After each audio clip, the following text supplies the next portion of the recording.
ഈശോമിശിഹായ്ക്ക് സ്തുതിയായിരിക്കട്ടെ. വിശുദ്ധ ലൂക്കാ അറിയിച്ച സുവിശേഷം 10-ാം അധ്യായം 27-ാം വാക്യം.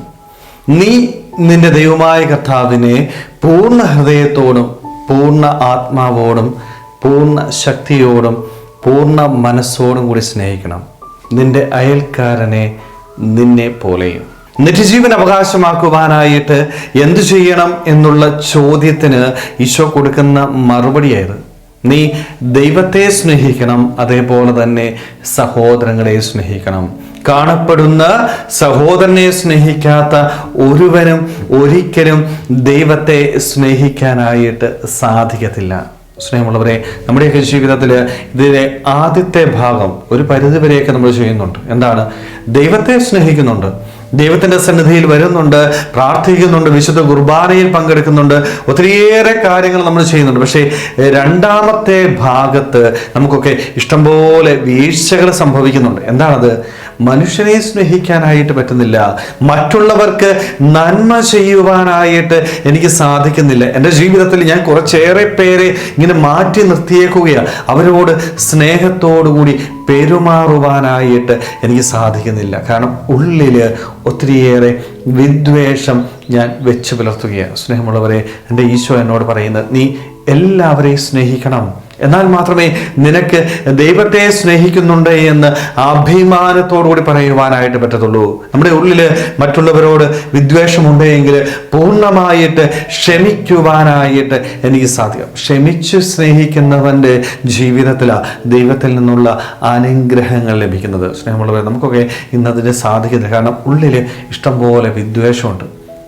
മറ്റു പലരും നമുക്ക് നൽകിയ ഇഷ്ടംപോലെ മുറിവുകൾ ഉള്ളിലിങ്ങനെ തിങ്ങി നിറഞ്ഞിരിക്കുകയും ഇങ്ങനെ നിറഞ്ഞിരിക്കുമ്പോൾ എങ്ങനെയാണ് എനിക്ക് മറ്റുള്ളവരെ സ്നേഹിക്കാനായിട്ട് പറ്റുന്നത്, മറ്റുള്ളവരോട് ക്ഷമിക്കാനായിട്ട് പറ്റുന്നത്? സ്നേഹമുള്ളവരെ, ഈശോ ഇന്ന് നമ്മളോട് ആഹ്വാനം ചെയ്യുന്നത്, നീ ഒന്ന് ക്ഷമിക്കാനായിട്ട്.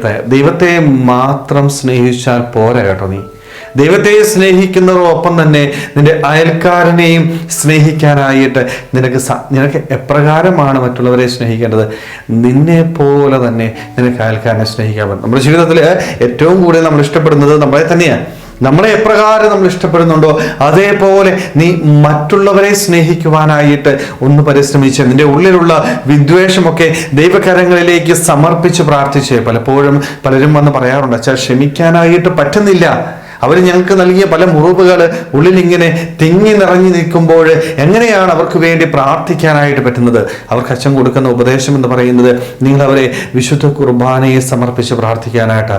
കുർബാനയിലെ കാഴ്ചവെപ്പിന്റെ സമയത്ത് നമ്മുടെ ഉള്ളിൽ ആരോടെങ്കിലും വിദ്വേഷമുണ്ടെങ്കിൽ അവരെ ദൈവകരങ്ങളിലേക്കൊന്ന് കൊടുത്തേ, നമ്മൾ അവരോട് പൂർണ്ണമായിട്ടൊന്ന് ക്ഷമിച്ചേ, ഉറപ്പായിട്ടും 100 ഇരട്ടി അനുഗ്രഹം എൻ്റെ ദൈവം എൻ്റെ ജീവിതത്തിൽ നൽകും.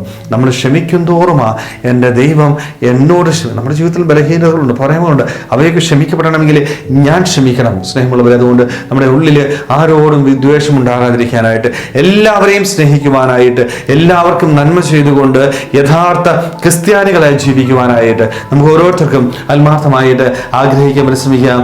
ദൈവം നമ്മളെല്ലാവരെയും സ്വന്തമായിട്ട് അനുഗ്രഹിക്കട്ടെ. ആമേൻ.